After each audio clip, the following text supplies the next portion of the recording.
irmão Chico, nossa eterna gratidão.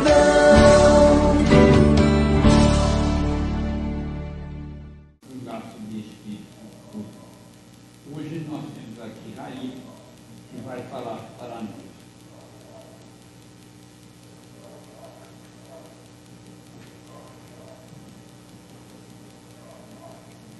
Boa noite. Boa noite.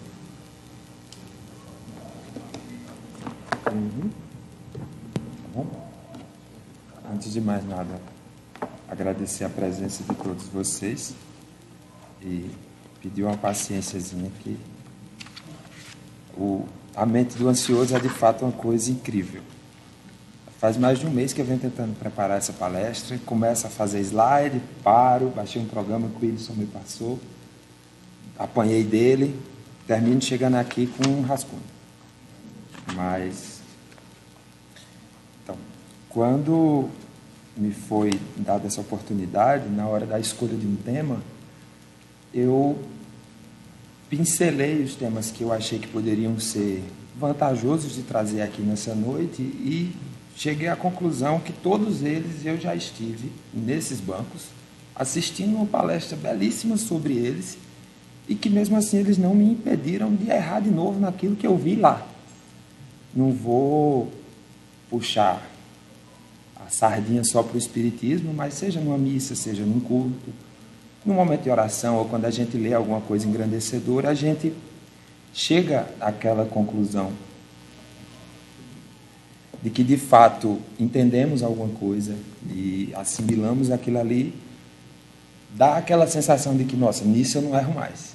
Mas isso não impede de que depois, no dia a dia, a gente volte a errar de novo. A gente está aqui na Casa Espírita falando sobre paciência e no outro dia alguém te tranca no trânsito e você começa a xingar, como sempre. Então, onde que está qual que é o problema? O que é que acontece do momento em que você tem aquela reflexão engrandecedora até quando você volta a errar de novo nisso aí? Pela visão espiritualista. O que eu vou falar aqui tem base, lógico, nos trechos espíritas e muito disso eu peguei de uns livros mais voltados sobre a cultura hindu. O yoga, se nós do espiritismo, nós somos os reencarnacionistas da doutrina cristã, nós não completamos 200 anos de idade, enquanto que o hinduísmo, as doutrinas orientais de uma maneira geral, eles têm 3, 5 mil anos que estão estudando isso. Então, assim, em certos pontos, não que difirem alguma coisa, mas tem certas coisas que eu pelo menos, achei mais fácil de entender olhando as coisas pela conclusão deles lá. Então, antes de mais nada, o que seria, de fato, o espiritismo para nós, daqui, para a nossa linhagem cristã? Se a gente for dar uma olhada na história, a gente vê que as outras doutrinas que hoje persistem no mundo, que ainda não foram totalmente destruídas pelo que a globalização que nós pregamos, é a nossa cultura que faz isso, eles não passaram por uma Idade Média, eles não passaram por uma Inquisição. Se a gente for puxar pelo paradigma da saúde, que é algo onde tem um pouco mais de experiência para estar falando, a gente vê que na época da Idade Média, uma simples autópsia para estudar o corpo humano era tido como bruxaria, você ia ser queimado na fogueira. Tem um livro que virou filme, chama O Físico, que conta a história de um médico, que ele, na realidade, ele era aspirante a médico, que na época eles tinham os barbeiros, como eles chamavam já, que era o mais próximo do que se tem de medicina hoje. E o que eles podiam fazer, basicamente, era extrair dente e extrair unha. Qualquer coisa a mais do que isso era bruxaria.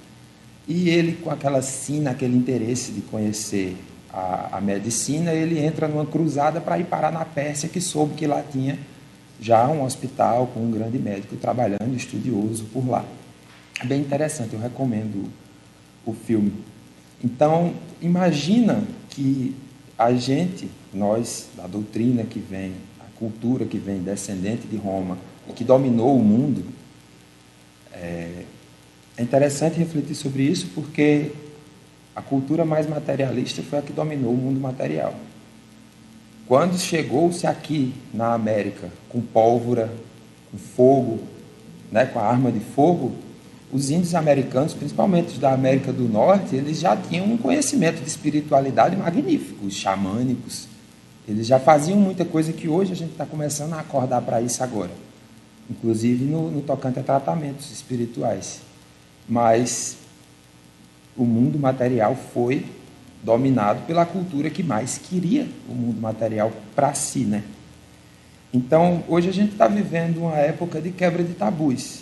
Mas se a gente for avaliar no mainstream, na cultura geral, a gente vê muita gente brigando para quebrar tabus voltados à sexualidade. Mas o grande tabu da espiritualidade, ninguém bate nele. A gente vê a criança crescendo, vendo caça-fantasmas. Eu conheço gente que é espírita, que lê muito, cujo pai é palestrante, mas não vem para a casa espírita porque diz que tem medo de ver. Se você já acredita que você é um espírito, por que você tem medo de ver um semelhante seu?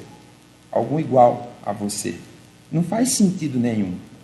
Apesar de frequentar a casa espírita desde muito cedo, trazido pela minha mãe, eu cheguei, não faz muito tempo, a me perguntar assim, será que isso é verdade? Porque, poxa, eu acredito numa coisa que a maioria das pessoas, pelo menos estatisticamente se fala que 1/3 do mundo já acredita em reencarnação, mas a maneira que as pessoas vivem suas vidas vai completamente antagônica ao que a gente prega aqui.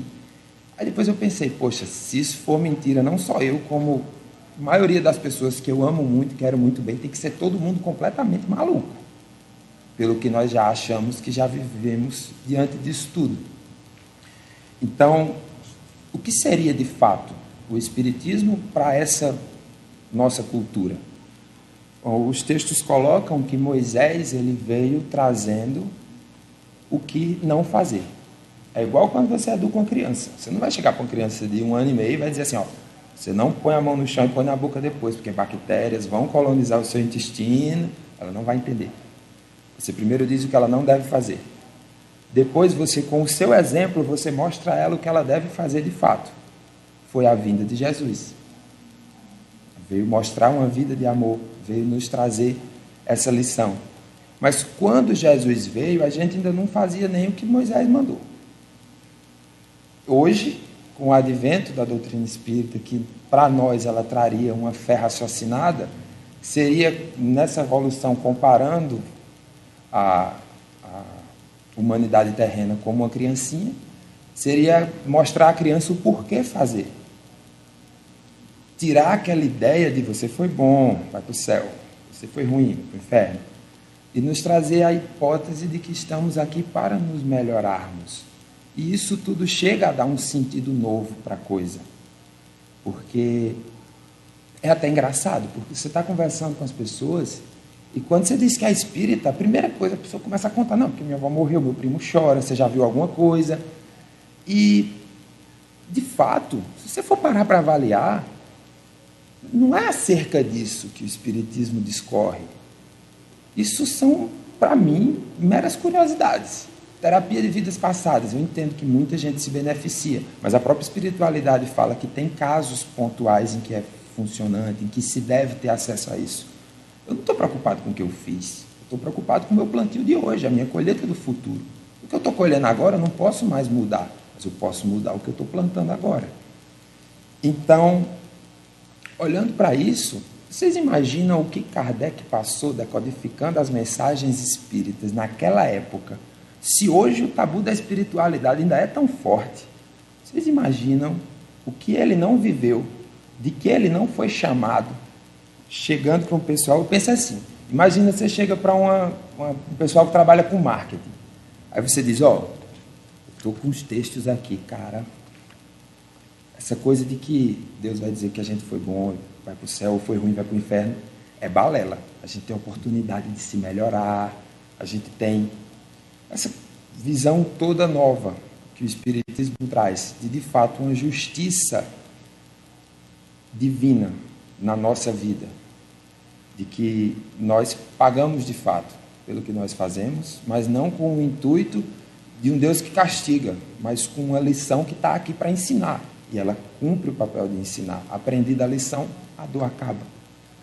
Aí, Eu acredito que ninguém que trabalhasse com marketing ia chegar para essa sociedade que morre de medo de espírito e ia chamar de espiritismo. Porque ainda hoje, o próprio nome da nossa doutrina é um marketing negativo, para quem não a conhece. O mundo treina as pessoas a ter medo da espiritualidade. Então, antes de mais nada, seguindo essa introdução, por que encarnar? Se de fato Deus quer que melhoremos, por que o espírito precisa estar na carne para acelerar esse processo evolutivo? Se você for imaginar o espírito desencarnado, ele tem um potencial, todos nós temos um potencial divino, nós fomos criados para sermos a imagem e semelhança de Deus, mas o espírito livre da carne, ele tem uma volatilidade incrível, ele não está preso a nada. Então, quando a gente vê até nos romances espíritas uma obsessão de 40 anos, 50 anos de obsessão, o encarnado não faz isso. Você não consegue. Quando a gente pegar a questão 920 do livro dos Espíritos, ele pergunta, já bem batido isso, mas ele fala, por que pode o homem gozar de felicidade completa na Terra? Não. Por isso que a vida lhe foi dada como prova ou expiação. Dele, porém, depende a suavização de seus males e o ser tão feliz quanto possível na Terra. Eu vou puxar isso até para uma coisa um pouco mais voltada para a ciência mesmo, mas se você for imaginar que os seus pensamentos eles são mediados por neurotransmissores, isso torna qualquer sentimento ou qualquer sensação impossível de ser plena na Terra. Como tudo aqui, tudo é efêmero. Então, da mesma maneira que a felicidade plena não é daqui, o sofrimento pleno não tem de ser também. Cabe a nós modificarmos isso tudo. Imagina que o espírito desencarnado, ele não tem suvaqueira, ele não tem fome, ele não tem sono. Você consegue ficar um tempão ali atazanando alguém. O encarnado não faz isso. A gente vê, inclusive, exemplos de pessoas, até de dentro da casa espírita, que encarnados são obsessores de alguém que desencarnou, que não deixa aquele espírito livre para ir embora e fica ali, sugando, fazendo uma coisa inversa ao que é comum da gente discutir. E isso acarreta doença. Se a gente tem uma ideia fixa na nossa mente por muito tempo, isso vai acarretar em doença. Tudo na natureza é fluxo, tudo depende do fluxo. Se a gente não deixar fluir, o corpo responde. Um livro que eu gosto de andar com ele, chama Neste Instante, foi psicografado por Chico Xavier, é de Emmanuel. Na página 64, ele coloca o tema como alma e corpo. E ele fala, não nos esqueçamos de que o corpo na Terra é o filtro vivo de nossa alma. Os nossos pensamentos expressar-se-ão segundo os sentimos, tanto quanto os nossos atos serão exteriorizados conforme pensamos. Todos os processos emocionais do coração atingem o cérebro, de onde se irradiam para o campo das manifestações e formas. Sensações e atitudes mais íntimas se nos mostram invariavelmente na vida de relação. A gula produz a deformidade física. O orgulho estabelece a irritação sistemática. A vaidade conduz à perturbação. A cólera dá origem a graves desequilíbrios. O ciúme leva ao ridículo. A maldade se transforma em delito. O desânimo alimenta o caruncho da inutilidade. A ignorância faz a penúria. A tristeza improdutiva cria moléstias fantasmas. Os hábitos indesejáveis trazem a antipatia em torno de quantos a eles se afeiçoam. A paixão, não raro, conduz à morte. Cada sentimento emite raios e forças intangíveis que lhes serão característicos. Cultivemos a bondade, a compreensão e a alegria, porquanto nelas possuímos o manancial das energias de soerguimento e elevação da alma, para Deus nosso Pai misericordioso Senhor. Nem corpo inteiramente mergulhado na terra, nem espírito integralmente absorvido na contemplação do firmamento. A árvore produz para o mundo, sustentando a vida, de raízes imersas no solo e de copa florida a espraiar-se em pleno céu. Aprendamos com a natureza. A situação ideal será sempre a do equilíbrio, com a vigilância concentrada por dentro. Por isso mesmo, há muitos séculos já nos afirmava a profecia: guardai com carinho e cuidado o coração, porque realmente dele é que procedem as correntes da vida. Então, é um pouco longo, mas se a gente for refletir acerca disso, antes de mais nada, a gente vê que se Deus quisesse você aqui só para estar orando, você não tinha braço e perna. Era desnecessário. Algo Ele quer que você faça. O modus operandi da espiritualidade, ele inclui você numa situação, quando Jesus diz que na casa do meu Pai há várias moradas, e para a visão do Espírito, a gente coloca isso como sendo níveis de evolução espiritual, e que nós já temos um nível moral e intelectual como civilização de que nós já atingimos a energia nuclear. E isso encerra, e puxar para a discussão da transição planetária e tal, não vou me ater a isso aqui. Mas isso encerra para nós uma responsabilidade muito grande. Quanto mais é dado, mais será cobrado. Completamos 2019 anos que Jesus veio aqui para dar aquele exemplo todo de amor. Nós ainda matamos nossos semelhantes. Nós já atingimos um poderio intelectual no tocante à tecnologia incrível. Mas se vocês forem fazer um paralelo, na década de 70, a gente imaginava que, entrando em 2020, a gente já tinha uma expectativa de vida de 140, 150 anos. Por que isso não acontece? Quando eu vejo hoje uma roda, muitas vezes uma mesa redonda, algo num congresso, eu fico olhando assim, pensando, é gente muito capacitada, gente que estudou muito, que está vendo maneiras incríveis de tapar o sol com a peneira. Porque quanto mais a gente estuda mais, quanto mais a gente aprende mais a tratar agravos, mais a gente envenena a população com o que não devia. O sistema tradicional de tratamento indiano, o Ayurveda, eles dizem uma coisa que bate muito com o texto, que a passagem que o senhor Heriberto acabou de ler, que diz que o espírito, ele traz as suas deformidades morais e ele anima um corpo que nasce equilibrado. São os desequilíbrios do espírito que vão desequilibrar o corpo e vão culminar nas doenças.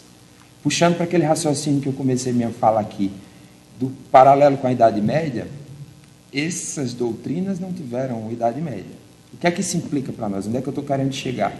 Quando a gente começou a voltar, quando a igreja liberou para a gente poder estudar o corpo humano e desenvolver nossa medicina, logo a gente tinha eletricidade, a gente tinha um raio-x.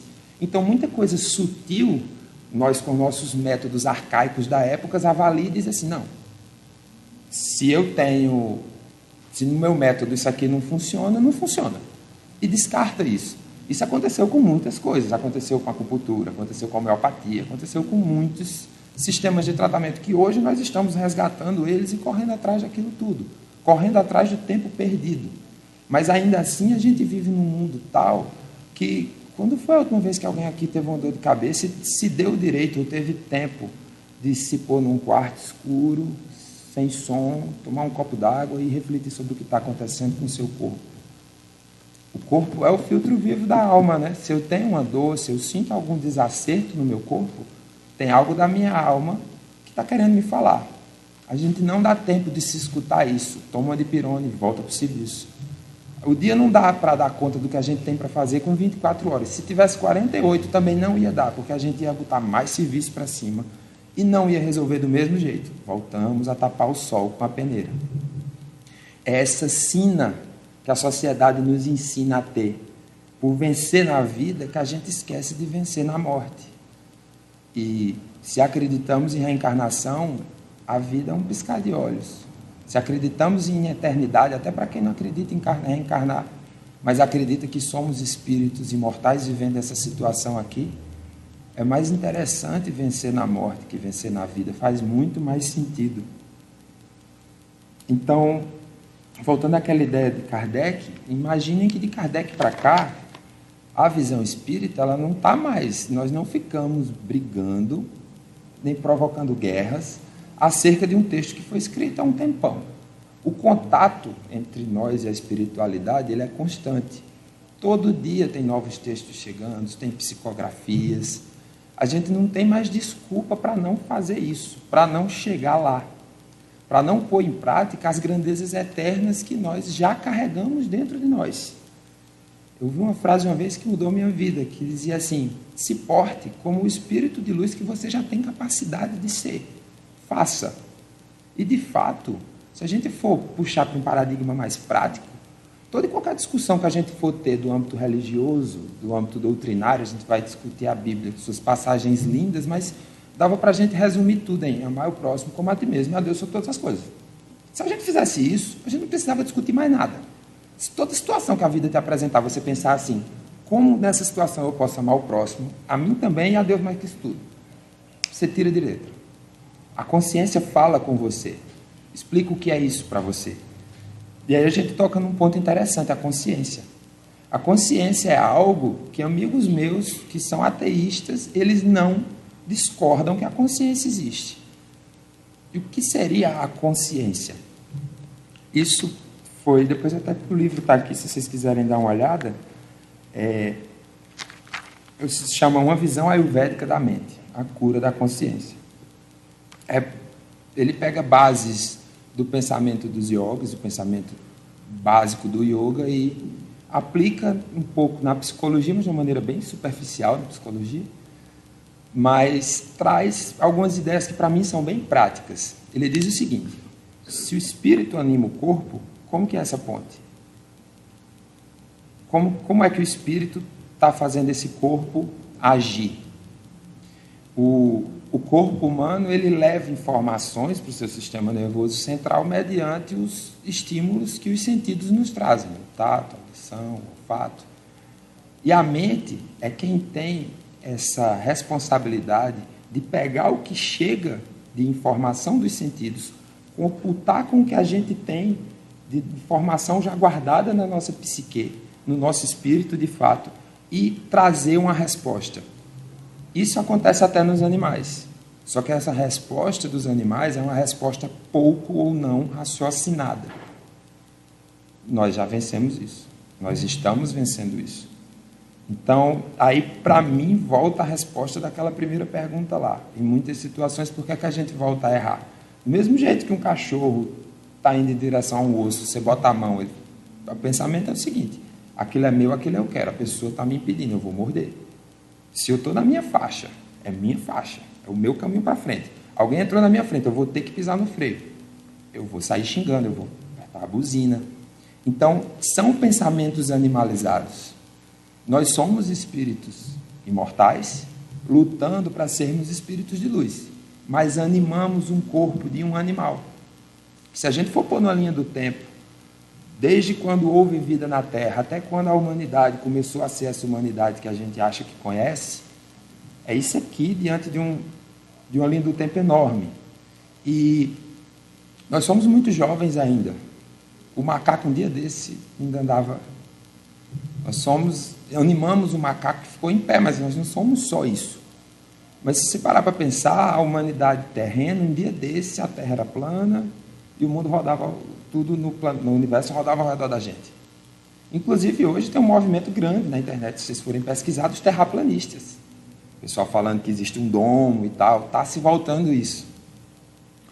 Então, assim, a gente não conhece o fundo do mar direito. E está mandando sonda para o espaço inteiro para tentar conhecer as coisas. A gente está tentando buscar tudo quanto é felicidade do lado de fora, mas a felicidade está do lado de dentro.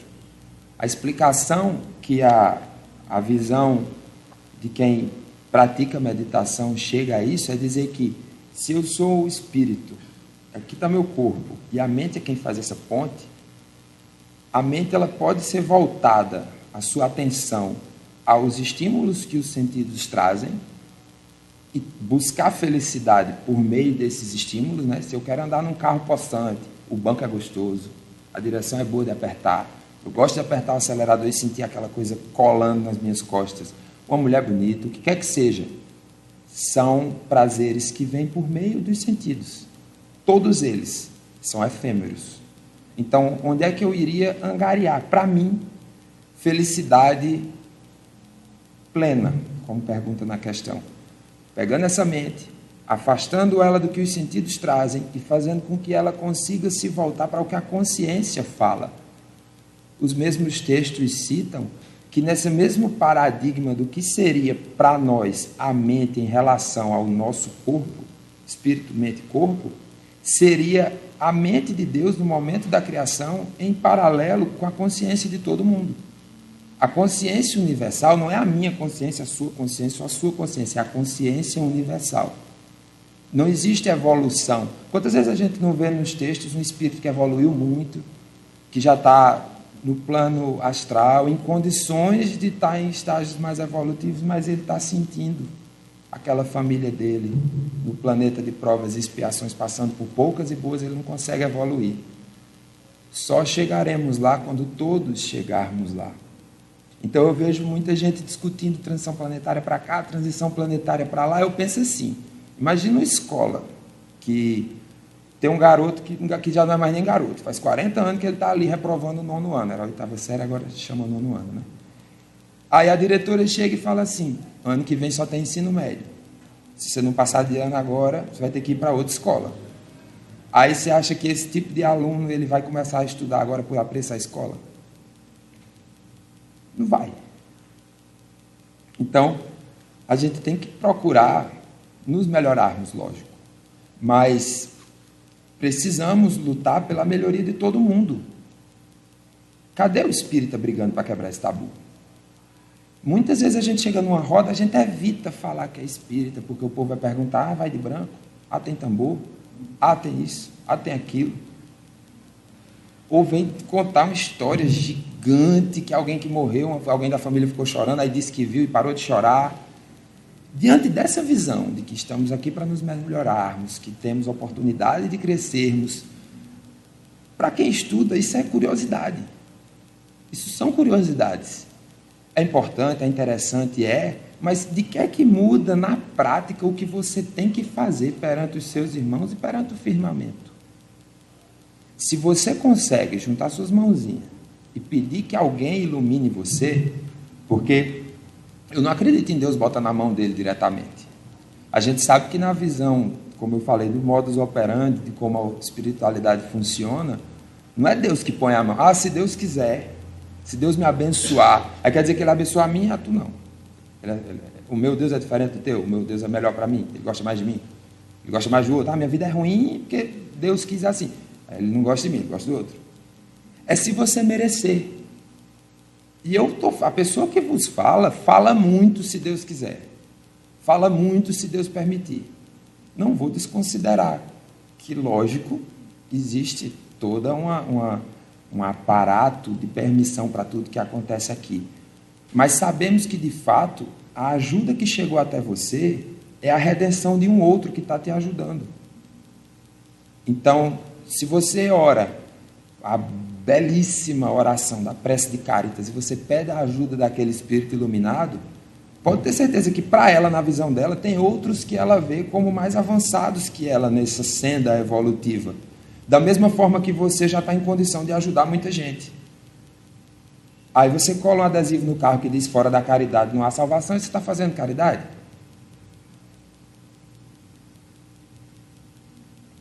É só fazer. Informação suficiente nós já temos. O que nos falta, de fato, para pôr em prática tudo aquilo que a gente lê, que a gente discute? Eu reconheço, pelo menos em mim, que muitas vezes esses instintos animalizados, eles atrapalham de fato a vivência.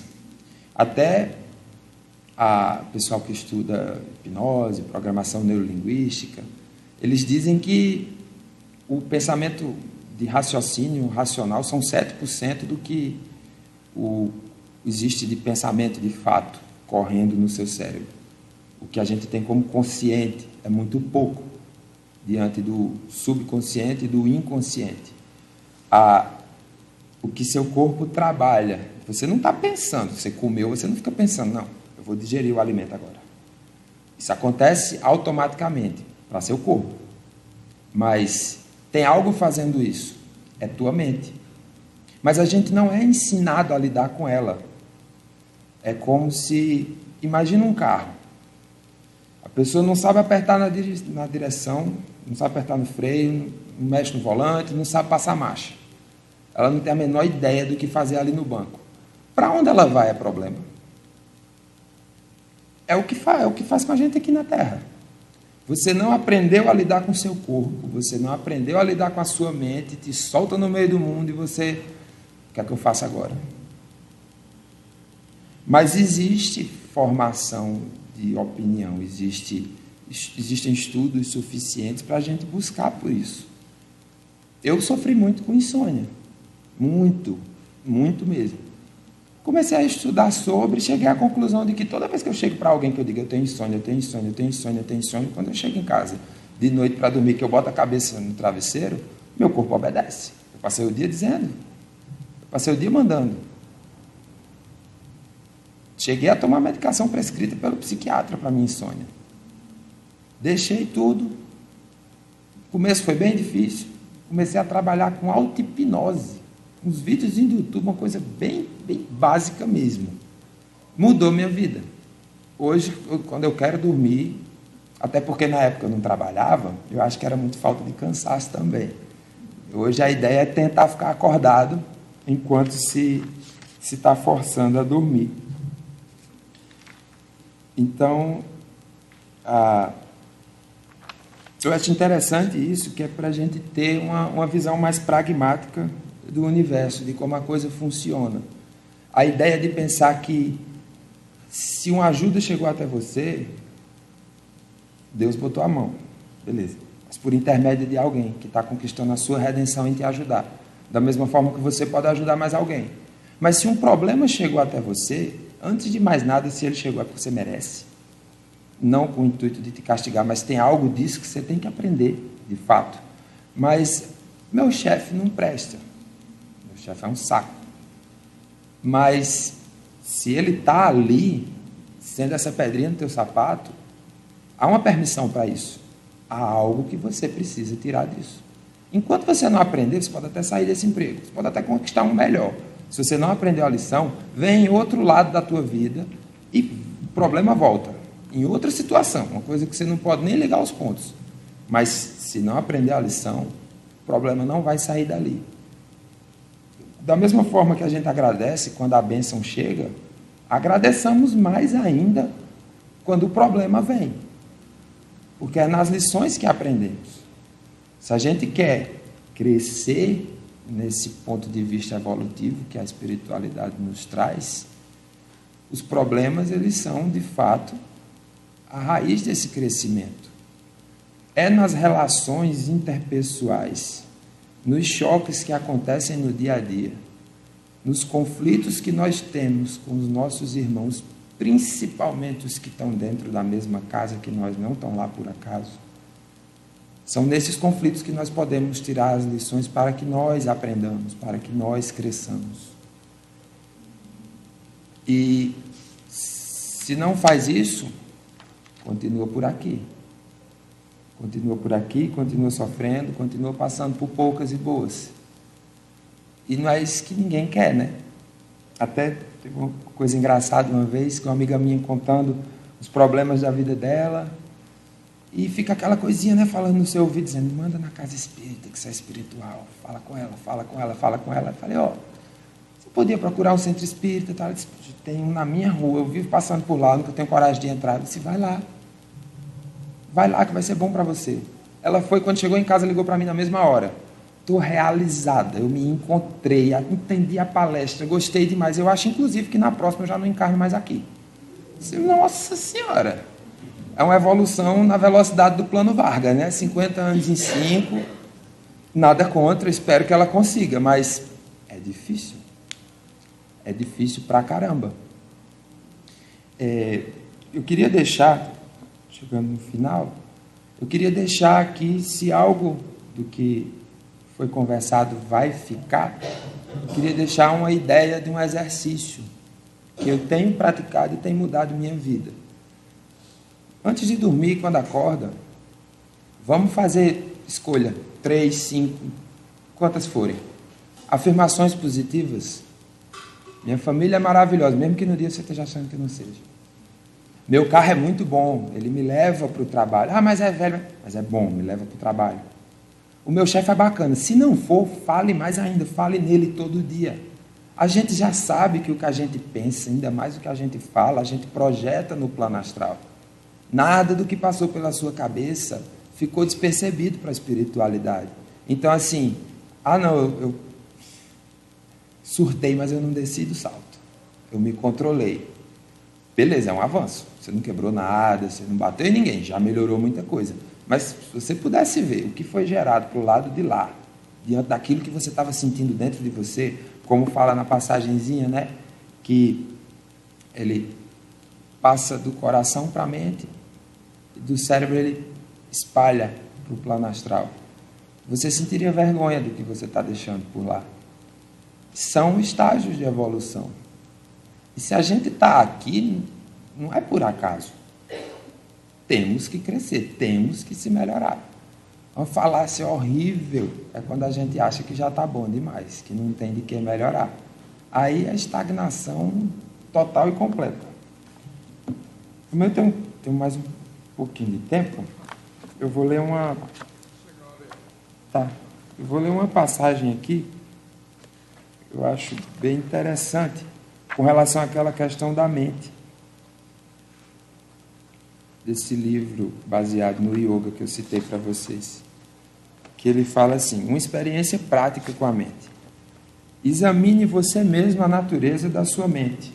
Escolha um objeto, de preferência algo pertencente ao mundo natural, uma árvore, por exemplo. Volte a atenção para esse objeto. Observe como a sua atenção muda de instante em instante, à proporção que você tenta reparar nela. Por meio de uma série de percepções mutáveis, atente para o modo como você constrói a ideia ou a forma total da árvore, a qual nunca consegue perceber de uma vez só. De fato, se a gente se dá esse luxo de parar para observar alguma coisa no mundo de hoje, que é algo que a gente não tem tempo e não tem paciência para fazer, eu acho até interessante quando alguém é muito agitado, eu digo, tem que fazer yoga, te ajuda. Não aguento não, porque eu não tenho paciência não, porque eu sou muito agitado. Por isso que eu estou dizendo. Mas se você parar para observar uma coisa, assim que você passa o olho, você vê uma árvore. O nosso cérebro funciona de uma maneira nominativa, instintiva. A gente banca o microfone, a gente olha, nomeia. Se você parar para observar, com o tempo você sempre vai estar percebendo características novas daquilo ali. Isso é o poder da nossa mente. A mente, ela não para. Por isso que é tão difícil lidar com ela. E você veja que a gente não fala eu quando se refere à mente. É a minha mente. Não sou eu. São duas coisas distintas. Tente concentrar a atenção em determinado ponto da árvore. Observe como sua atenção não pode ser mantida em um único lugar. Porém, sem parar, se move ao seu talante. Dando prosseguimento à experiência, atente para as suas emoções. Veja como a sua mente funciona. Quando você está com raiva ou quando você está triste. Observe a natureza mutável das emoções. Como as mais fortes tendem a durar menos tempo. Reparem como a atração e repulsão, amor e ódio estão próximos e em como as emoções flutuam à semelhança de ondas do mar. A seguir, ocupe-se dos seus pensamentos. Atente para a maneira como um pensamento se segue a um outro em sucessão veloz, num fluxo compulsivo e variável. Examine os hábitos do seu pensamento. Conscientize-se de que grande parte do que você pensa apresenta pouco valor prático, sendo apenas a mente a se mover de modo obsessivo nos caminhos da sua própria memória. É interessante a gente ressaltar isso aqui, que a ciência já provou que a sua cabeça não sabe distinguir o que é o presente do que é o passado. Então, isso está provado cientificamente. Você está remoendo uma raiva, você não está passando por ela de novo, mas o seu corpo está sofrendo aquilo tudo de novo. Então, como eu falei, né, as doutrinas mais holísticas, que eu evito chamar de alternativas, porque estão aqui na Terra há 5, 6 mil anos, então alternativos somos nós. A alopatia chegou agora, mas esse pessoal está fazendo isso há muito tempo. Eles colocam isso tudo como forma de um desequilíbrio energético e tal. Você pode até não acreditar nisso, mas a ciência já provou. O que você guarda de ruim dentro de você vai remoer em você e você vai adoecer. O corpo é o filtro vivo da alma. Se você escutar seu corpo, ele já vai te falar informação suficiente para crescer muito como espírito. Por fim, examine o ego ou o eu pensamento. Veja como isso é a raiz dos outros pensamentos e de que modo a mente está basicamente encerrada em si mesma na sua função. Não tente pensar o pensamento eu. Observe que isso não é possível. O eu é o ponto referencial inerente, o centro da mente. É sempre de onde a mente parte para ver qualquer coisa, principalmente o outro. Ela parte do eu. Aprenda a usar a mente como um instrumento, desenvolva diversas experiências e observações desse tipo. E dessa forma, você deixará de ser a vítima desse instrumento sutil. Quando aprendermos a observar a mente, deixaremos de ser as vítimas do que se passa na nossa mente. Conseguindo o controle dela, não seremos mais dominados pelos impulsos advindos dos sentidos e do condicionamento do mundo exterior. Seremos capazes de ser quem realmente somos e de criar o que está em harmonia com as aspirações do nosso coração. É aquela coisa do carro, né? Se eu não entendo como minha mente funciona, o que é que eu estou fazendo aqui? Se eu preciso dela para projetar as minhas ações nesse mundo material, o que é que eu estou fazendo aqui? Né? Encerrando, eu queria relembrar a questão das afirmações positivas. Tentem, alguns dias, eu acredito que já vai ser suficiente para perceber, melhore muita coisa boa na sua vida. Inclusive coisas que não dependem e não partem de você. Apesar de que a gente sabe que muitas vezes a maneira como nós encaramos a situação, ela já muda a situação toda. Mas o que hoje alguns estudiosos chamam de metafísica, o Espiritismo já fala nisso há muito tempo, né? O poder que você tem quando você cria projeções astrais é incrível. Meu irmão Chico, nossa eterna gratidão.